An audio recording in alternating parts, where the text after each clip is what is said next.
C'était difficile. Besne- Besne- la Sina de Léa versus la Sina ici. Je n'ai pas compris. Que je parlais, pourquoi est-ce qu'on peut pas dire que la Sina en question, à ce C'est propos pas, de Léa, c'est pas c'est une pas de la haine. haine comme telle. Eh Et bien, comment est-ce qu'on le sait? ce que Dédé a dit tout à l'heure, c'est que lorsqu'un homme éprouve de la haine pour sa femme, il ne peut pas lui faire des enfants. Il ne peut pas avoir des relations maritales avec elle.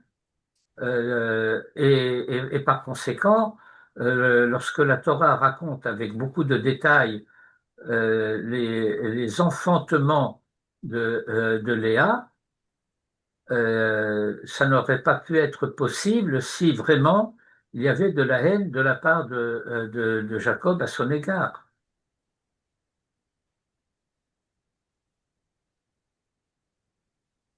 La lacha est très précise à cet égard.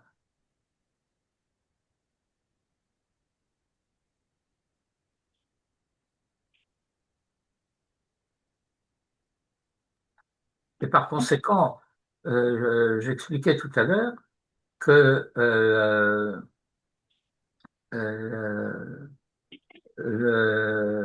cela doit être entendu au sens de relatif que par rapport à l'amour qu'il avait pour Rachel, eh bien, ses sentiments pour Léa n'avaient pas la même tendresse, si vous voulez.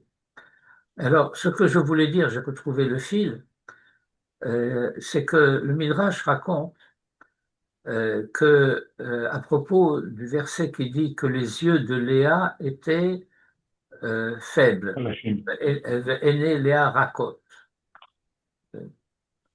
On dit pourquoi c'était à force de pleurer. Pourquoi? Parce qu'elle se savait destinée à Esav. Et se sachant destinée à Esav, que l'on connaît maintenant pour être un rachat, eh bien, elle était désespérée. Mais nous avons à comprendre que puisque Jacob a pris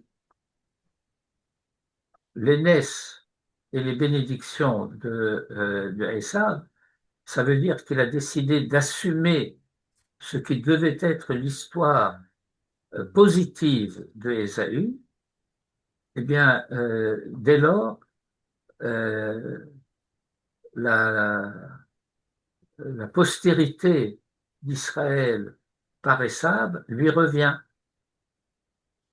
et que c'est, comment dirais-je, une conséquence des décisions qu'il a prises qui fait que Léa est devenue sa Bat-Zoug.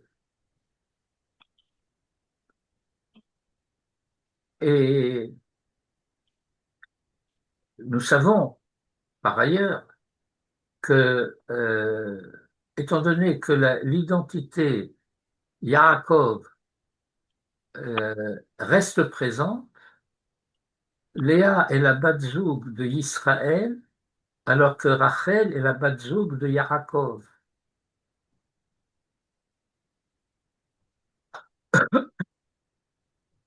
Ce qui me ramène à notre paracha, à savoir que, euh, à propos de cet amour de Jacob pour Joseph, vous allez avoir des commentaires et éventuellement même des commentaires, comment dirais-je, euh, classiques. Péjoratif.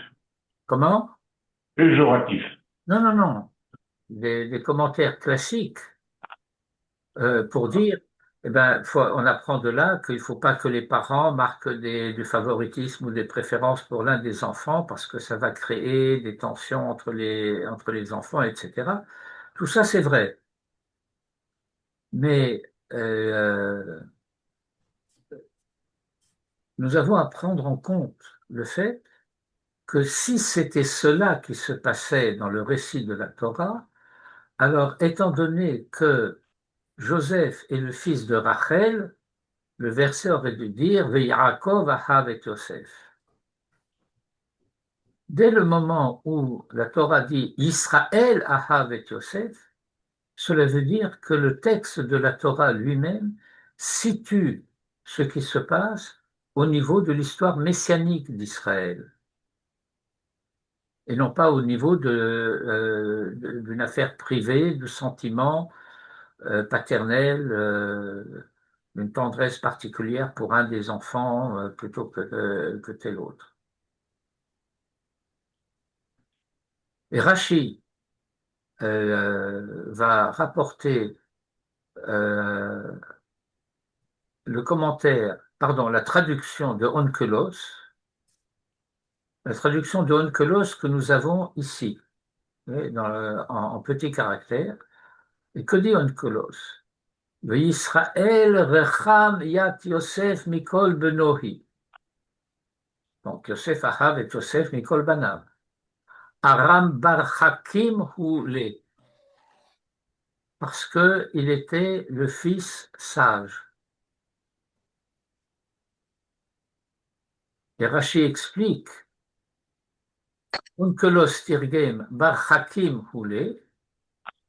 C'était pour lui le fils sage.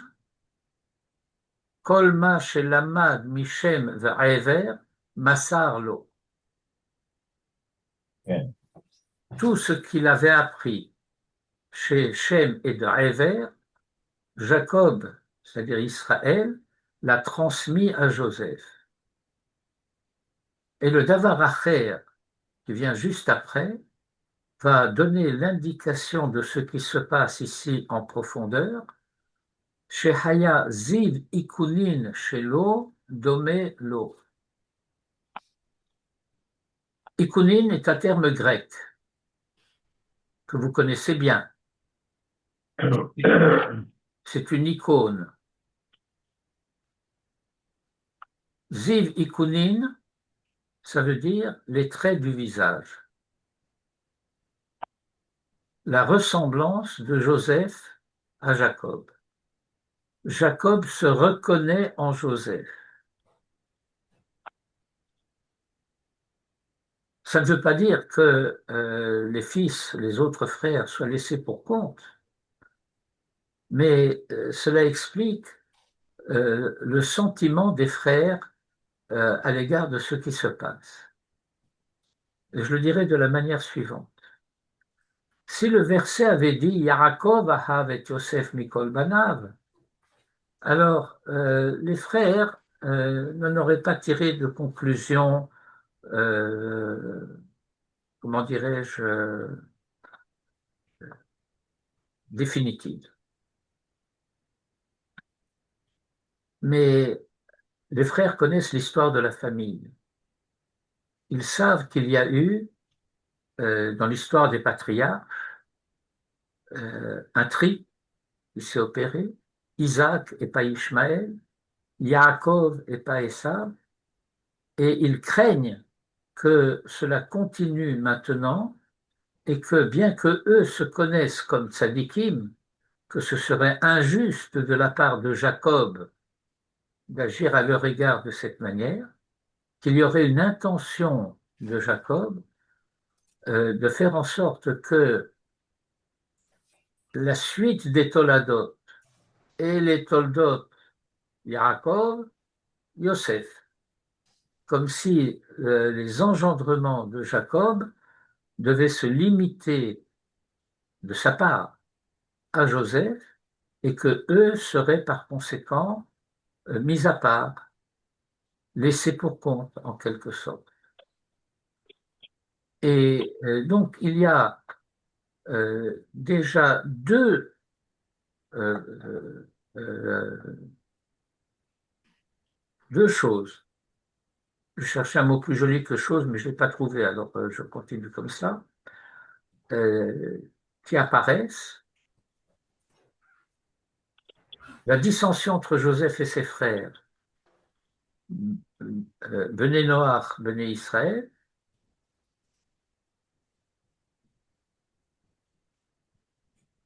et donc il y a euh, des tensions horizontales, si je puis dire, entre les frères, entre Joseph et ses frères à cet égard, Joseph ne cesse de les critiquer sans arrêt. Et en parallèle, il constate de la part de Israël quelque chose qui va être interprété comme un favoritisme injuste à leur égard.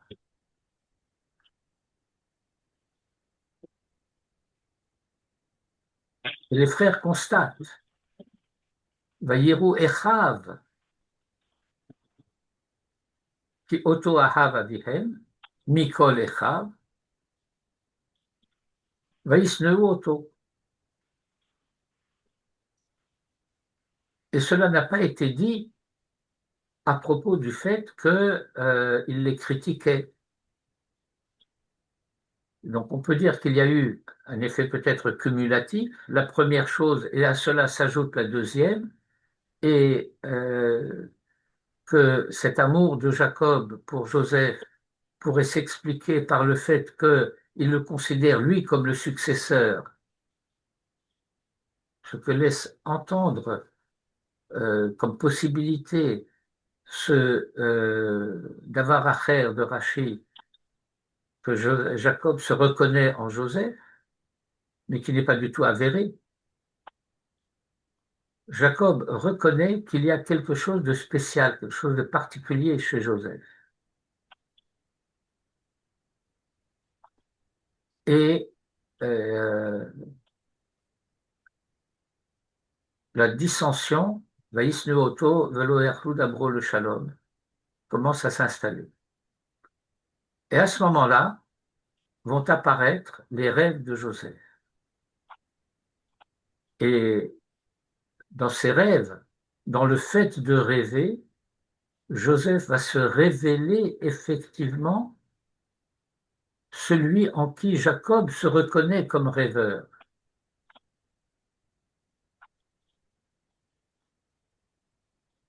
Nous allons avoir à comprendre que les rêves de Joseph se situent dans ce partage entre Bené Noach et Bené Israël.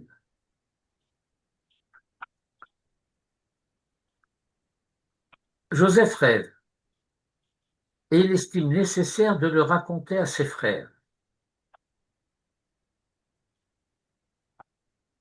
Et on ne sait pas encore quel était le contenu du rêve. Vayachalom Yosef Chalom, Vayaged le'echav, Vayosifu od seno oto. Avant même qu'il leur ait raconté en quelque sorte le contenu du rêve. Et ils le haïssent d'autant plus. Le haïs, avec le delta, si vous voulez, que j'ai indiqué tout à l'heure, c'est que il ne s'agit pas de haine à proprement parler, de la même manière qu'il ne peut pas s'agir de haine à proprement parler entre Jacob et Léa. Vayomer Alehem, et il leur dit, Shim'una achalom hazeh asher chalamti. Écoutez donc, s'il vous plaît, ce rêve que j'ai rêvé. Vehine, or donc, anachnu me'almim alumim betoch hasadeh. Nous étions en train de rassembler des gerbes dans le champ.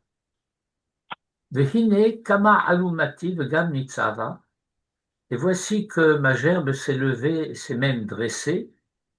Vehine, et voilà, que sous bena alumotechem, vos gerbes ont entouré, vatishtachavena la alumati, et se sont prosternés à ma gerbe. Et on a l'habitude de ne s'attacher qu'à la dernière partie du rêve et pas du tout à la première partie, ce qui est une erreur.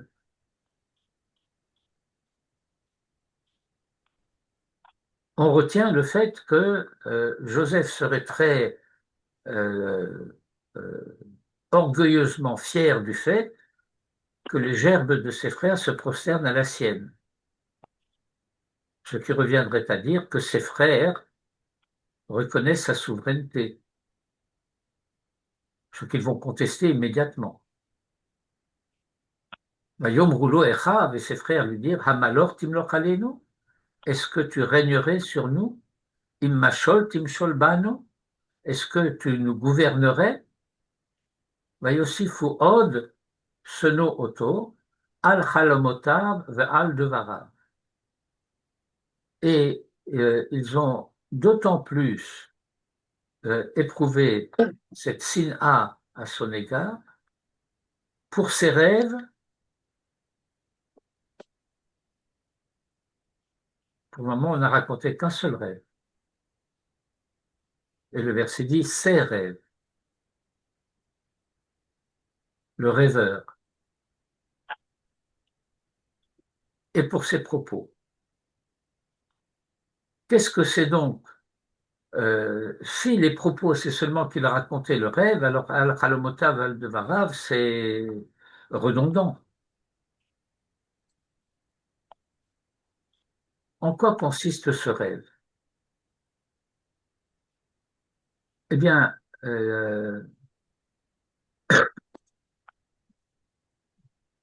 deux indices. L'indice des gerbes. Les gerbes, en tant que telles, c'est ce avec quoi on va faire donc le blé va donner la farine va donner le pain. Et donc, Joseph dit, nous sommes une famille qui va s'occuper de nourrir le monde. Et le fait que vos gerbes se prosternent à la mienne, cela signifie que vous finirez par en convenir avec moi. Mais le fait d'avoir à nourrir le monde, cela veut dire que nous nous situons précisément dans la perspective de ce dont je vous parle depuis le début, l'universel humain. Nous avons à nous occuper, en tant qu'Israël, nous avons à nous occuper de la fin du monde, fin FAIM. Et donc c'est ça, ses rêves de Ben Noach et ses propos d'affirmer qu'ils finiront par en convenir avec lui. Et puis, Vayachalom Od, et il rêva encore, Chalom Acher, un autre rêve. Il suffit de raconter le contenu du rêve pour se rendre compte que c'est un autre rêve. Alors pourquoi le verset le dit-il? Pourquoi dire un autre rêve alors que c'est évident à partir du contenu?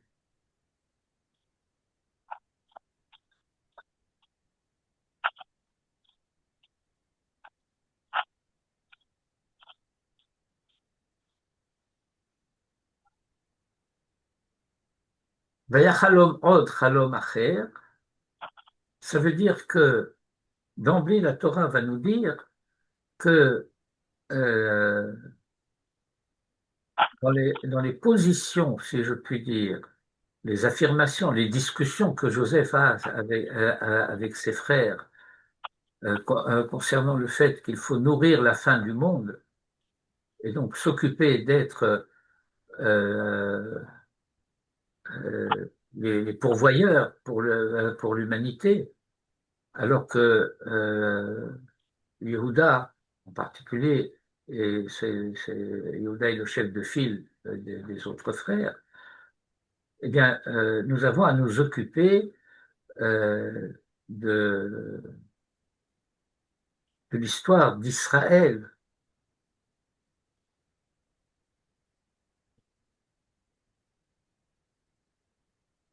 Rugzo Shel Yosef du début de la paracha, l'impétuosité de Joseph du début de la paracha, qui est encore antérieure à l'inimitié entre les frères, euh, c'est cela. Bikesh Yaakov le chef de Shalva. Jacob revient d'exil, il veut s'installer en Eretz Israël, mais Joseph ne veut pas. Et donc, l'accusation que les frères vont porter à l'égard de Joseph, c'est que toi, tu n'as pas connu l'exil.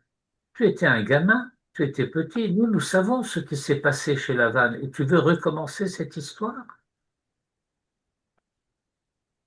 Tu veux nous entraîner encore à l'exil? Tu ne sais pas de quoi tu parles. Et puis non seulement tu ne sais pas de quoi tu parles, mais ce n'est pas notre histoire, c'est pas l'histoire d'Israël. Et à cette histoire d'Israël, si c'est ça que tu veux, tu es traître à cette histoire d'Israël. J'ouvre une petite parenthèse d'histoire contemporaine. Vous savez que la Providence a fait que le Rav Kook, qui pendant la Première Guerre mondiale était réfugié en Suisse, a été appelé au début de l'année 1917 par une communauté de Londres à en prendre la direction, à devenir le Rav d'une communauté de Londres. Et il a accepté. Et le Rav arrive à Londres au moment où la communauté juive d'Angleterre est partagée entre les partisans sionistes du projet de la déclaration Balfour et ceux qui s'y opposent. Ce partage va arriver jusqu'au Parlement. Le chef de file des opposants, c'est Lord Montagu. C'est une histoire shakespearienne. Vous savez que dans Shakespeare, il y a les Montagu et les Capulet. Alors, est-ce que les Montagu de Shakespeare étaient juifs? Je ne sais pas. Mais toujours est-il, Lord Montagu, lui, il est juif. Et au Parlement britannique, un des parlementaires, dans les discussions autour de ce qui sera la déclaration Balfour, fait remarquer que Lord Montagu dit que le judaïsme est une religion et que par conséquent, il n'y a aucune raison pour un foyer national juif, etc. Et l'un des parlementaires répond à l'interpellation de Lord Montagu, qui est mieux qualifié pour dire ce qu'est le judaïsme? Est-ce que c'est Lord Montagu ou le Rav Kook? Et le Rav Kook écrit euh, une lettre qui va être distribuée dans toutes les communautés juives d'Angleterre, dans laquelle il parle sur la Begida Haleumit, la trahison nationale. Nous avons ce texte. Il se trouve dans les écrits publiés par le Rav Elisha Aviner, le frère du Rav Aviner, dans un recueil de Kitve HaRav Kook, originellement publié en 2 volumes et qui ont été réunis en un seul volume, en 2 parties. Et ce texte, à la Begida Aleumi, se trouve dans ce recueil. Et donc, on peut dire que Yehuda et ses frères accusent Joseph de Begida Aleumi. Il veut les ramener en exil. Et ils sont contre.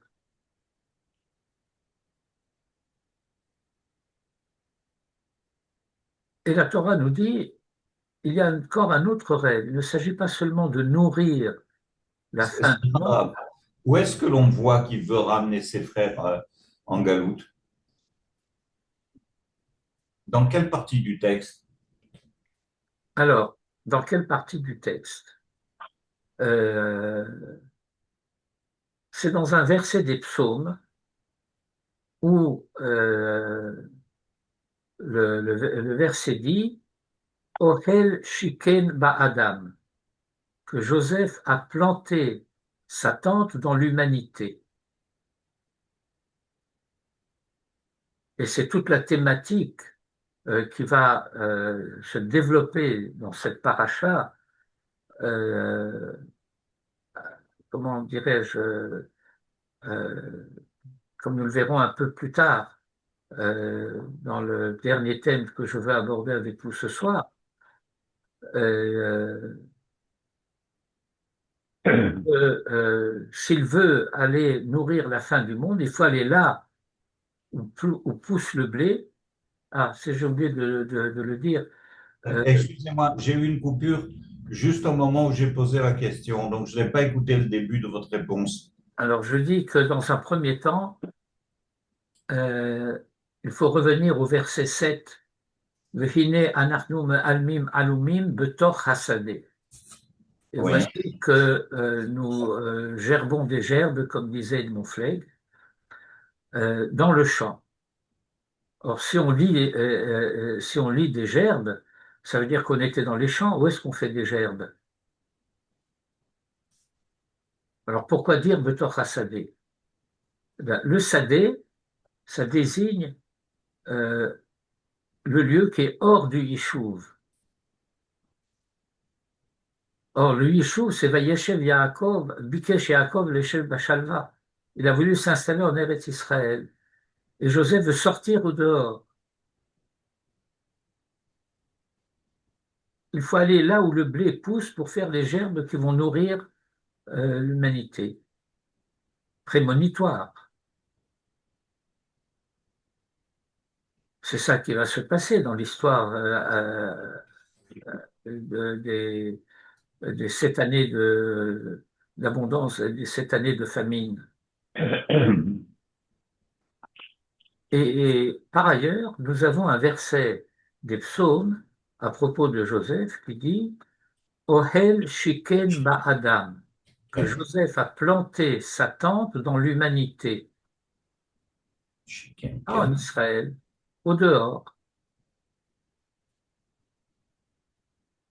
Et lorsque la Torah va nous dire qu'il a rêvé un autre rêve, ça veut dire qu'il y a encore une autre dimension que celle d'être les nourriciers, ceux qui nourrissent la fin du monde, fin FIM, encore une fois.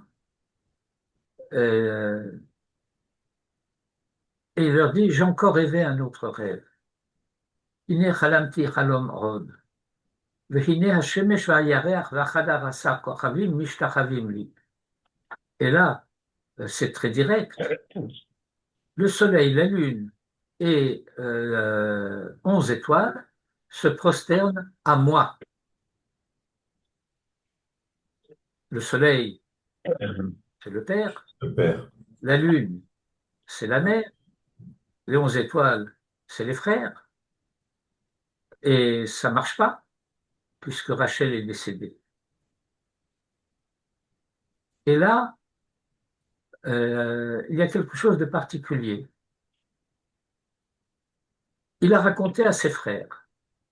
Le verset le dit explicitement. Vayachalom od chalom acher, vayisaper oto le'echav. Mais au verset 10, le texte reprend Vayisaper el aviv ve'elechav. Il le raconta à son père et à ses frères. Vayigarabo aviv. Et son père le réprimande. Vayomerlo, et il lui dit Ma chalom hazeh asher chalamta. Qu'est-ce que c'est ce rêve que tu as rêvé? Havo navo ani, est-ce que je viendrai moi? Ve'imcha ve'achecha, et ta mère et tes frères, l'ishtachavot lecha arza, se prosterner à toi à terre? Ça veut dire qu'il y a une intervention paternelle de Jacob euh, qui consiste à laisser entendre à ses autres fils, aux frères de Joseph, qu'il n'est pas du tout d'accord, qu'il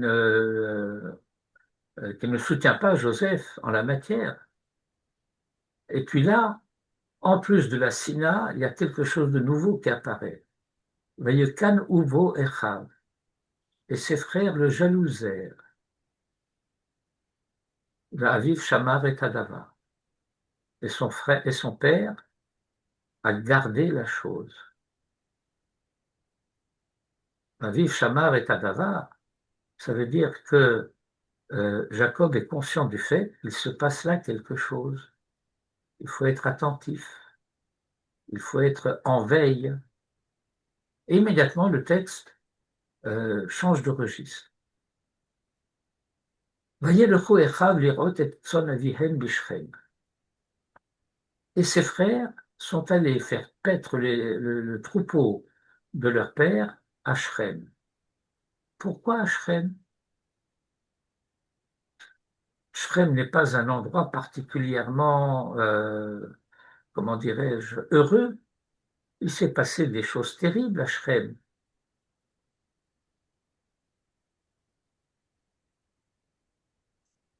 Autrement dit, Shrem est un lieu qui a une destinée dans l'histoire d'Israël.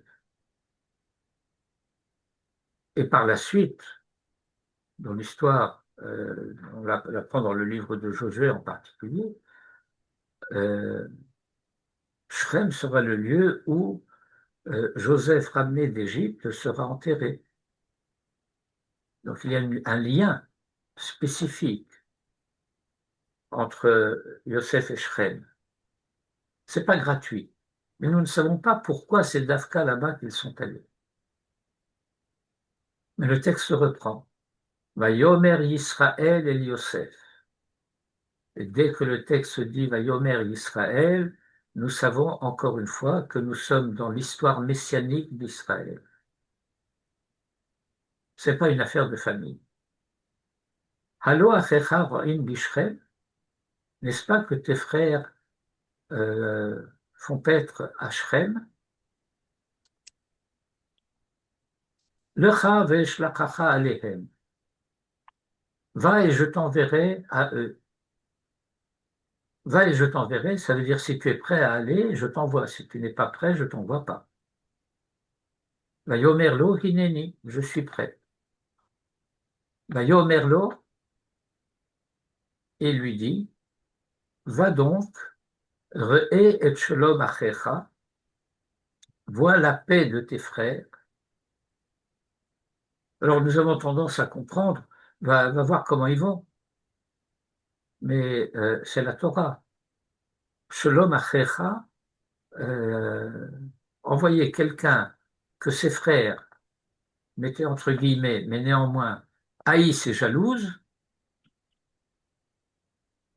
ça veut dire va voir si la paix est possible avec tes frères.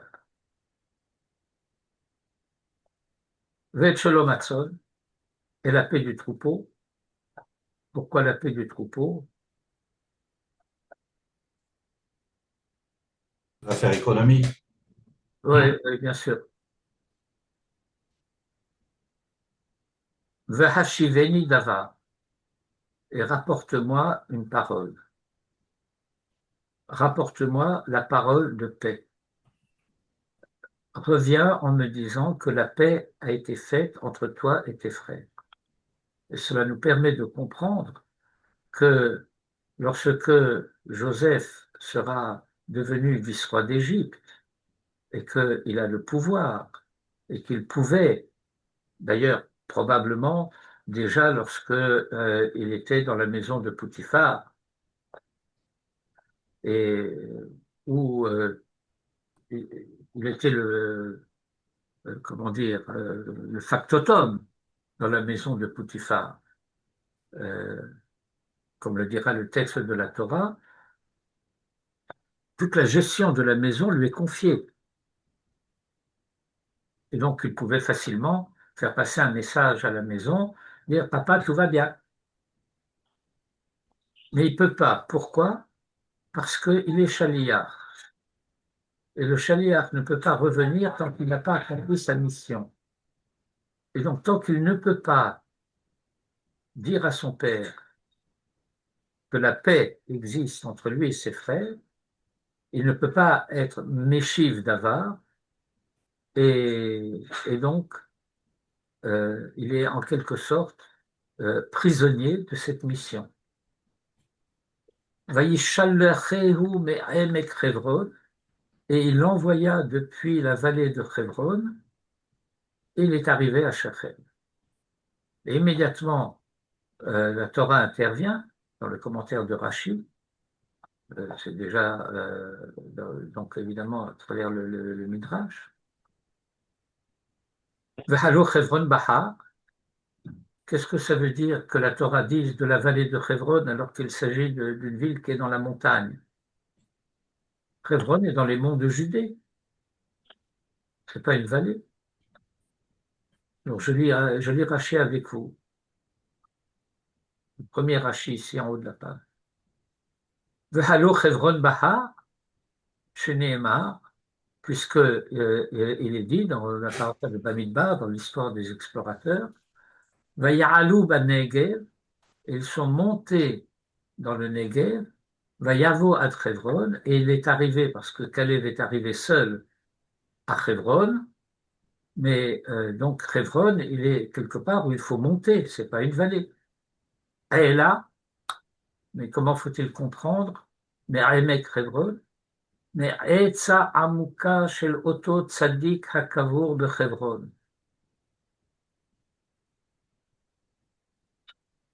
Etza, qu'on traduit en général par conseil, ça concerne l'annonce qui a été faite à Abraham, Yado Teda, Iger Zaracha, et donc le conseil, cela avait été que Abraham lui-même, déjà, et Isaac, son fils, se considèrent comme étrangers en Eretz Canaan, bien que la terre leur ait été promise, jurée, donnée,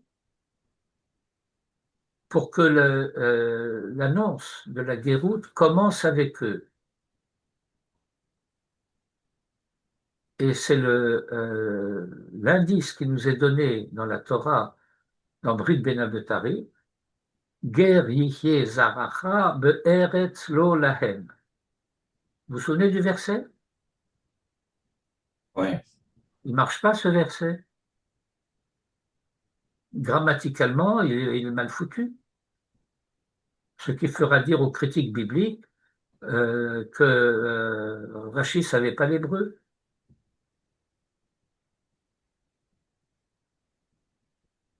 Zera est au singulier. Ger Yihye Zaracha. Ton Zera sera étranger. Et par conséquent, Be'eretz Lo L'eau. Lo. Ça veut dire quoi? Be'eretz Lo Lahem. Il sera étranger dans un pays qui n'appartient pas à ceux qui l'occupent. C'est ça. Et la terre qui n'appartient pas à ceux qui l'occupent et où ta postérité sera étrangère, c'est Eretz Canaan. Et il est dit à propos de Yitzhak, Be Yitzhak qui carré le Chazara. Et c'est l'indice qui nous est donné dans la Haggadah de Pessah de manière très claire, qu'Akadosh Baruch Hu Chishev et Aketz, la Asot Ma Shenemar, l'Avram Avinu, Bebrit Ben Abetarim, Ger Yihye Zaracha Arba Meot Shana, parce qu'il y a 400 ans depuis la naissance d'Isaac jusqu'à la sortie d'Égypte. Et comme la Torah dit 430 ans, la 430 ans, c'est depuis Brit Ben Abetarim elle-même, où Abraham était âgé de 70 ans, donc 5 ans avant l'Ech Lecha. Et donc ça remet un peu les perspectives intéressantes à réétudier depuis le début de l'histoire d'Abraham. Puisque Brit Ben Abetarim, c'était 5 ans avant qu'il ne quitte Haran pour aller en Eretz Canaan.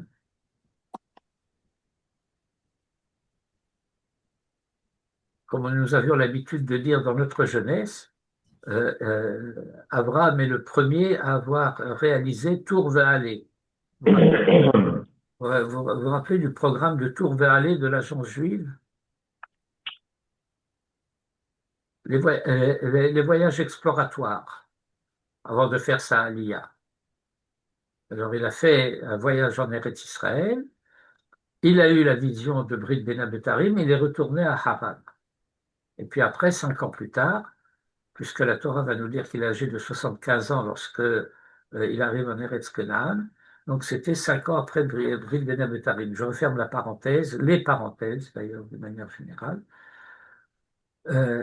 Mais Etza Amuka Sheloto Tzadik Akavur Bechevron, de ce profond conseil de ce juste qui est enterré à Hébron, le Kayem Ma Sheneemar, pour réaliser ce qui est dit, le Abraham ben Abetarim, à Abraham entre les morceaux des sacrifices qu'Abraham a effectués à ce moment-là, c'est raconté là-bas dans la paracha de l'Echlecha, Tiger Yihye Zaracha, parce que ta descendance sera étrangère. Et donc Jacob envoie son fils Joseph se faire envoyer en Égypte pour commencer à accomplir l'annonce faite à Abraham. Parce que Jacob, ayant constaté l'absence de fraternité entre les frères, sait parfaitement que la sanction de l'absence d'amour entre les frères, c'est l'exil. Et par la suite, la Torah va raconter la rencontre entre Joseph et ses frères, tout ce qui se passe à ce moment-là, et le jugement, il est condamné à mort. Et puis, cette sentence va être commuée en bannissement. Et comme disait Manitou, les frères de Joseph le condamnent à la réalisation de ses rêves. La réalisation de ses rêves, les deux rêves, le rêve des gerbes et le rêve de la lumière. Il faut que nous soyons les lumières dans la nuit.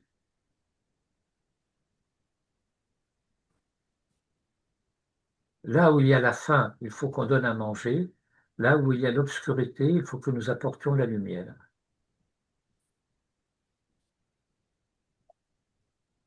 Bon, voilà, ce sont quelques thèmes que je voulais passer en revue avec vous. Et si vous avez des questions, je peux essayer d'y répondre. À propos de Brit Ben Abtarim, il y a écrit Dor Revi'i Yarzor.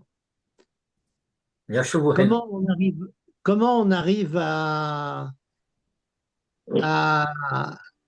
accepter cela alors qu'il parle de 400 ans? Une génération, c'est pas 100 ans.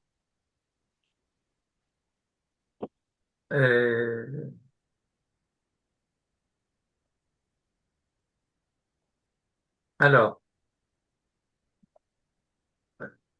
nous avons deux dimensions. La première dimension, c'est la durée. Et à propos de la durée, Manitou avait l'habitude de nous expliquer ça comme ça. On connaît le temps de la fin. Pour fixer le temps de la durée, il faut savoir où ça commence. Et c'est ça le midrash que je vous racontais de Haggadah Shel Pessah, Akadosh Baruch Hu Chishev et Aketz, Lasot Ma Sheneemar, l'Avram Avinu, Bebrit Ben Abetari. Mais nous savons par ailleurs que l'exil de la famille de Jacob ne va durer que 210 ans. Et donc les 4 générations sont comptées à partir de la descente de Jacob en Égypte, et pas à partir de Yitzhak. Ah. Sauf. Et Rav, une question en ce qui concerne, lorsqu'il dit avec sa mère, Imecha, vous nous avez dit qu'elle était morte? Ben oui, elle est morte la semaine dernière. Et alors pourquoi elle est morte lorsqu'elle a mis au monde Binyamin. Et donc pourquoi Yaakov parle de sa mère? Parce qu'il critique le rêve de Joseph. Il lui dit, est-ce que moi et ta mère et tes frères, nous allons venir nous prosterner à toi? Tu sais bien que c'est impossible, ta mère est morte. Ah, oui. OK. Qu'est-ce que c'est, qu'est-ce que c'est ce rêve incongru que tu as rêvé? Mhm.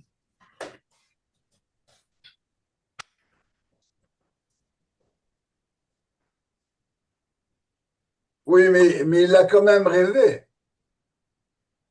Oui, il a rêvé. Le Il soleil et la rêvait lune. quoi? Le Mais ça soleil et veut la dire lune. quoi? Pardon? Le soleil et la lune. Oui, mais alors, mais, Tiferet et Malchut. et dans le chat? Il y a un pshat dans les rêves. Ben, tel qu'il nous a raconté dans la Torah, oui.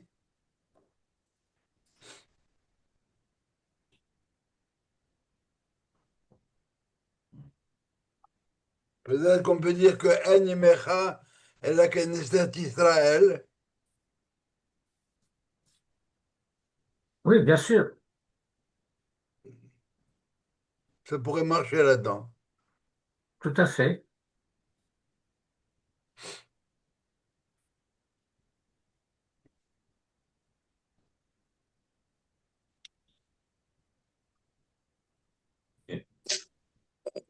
תודה רבה. Happy Hanouka כן, et Shabbat Shalom. שבת Et שלום. puis, Et toutes cette sortes de choses. etc., etc., etc. Amen, amen, amen. Kol Tuv. Merci כל beaucoup. טוב. Kol Tov. תודה רבה. Toda Rabah.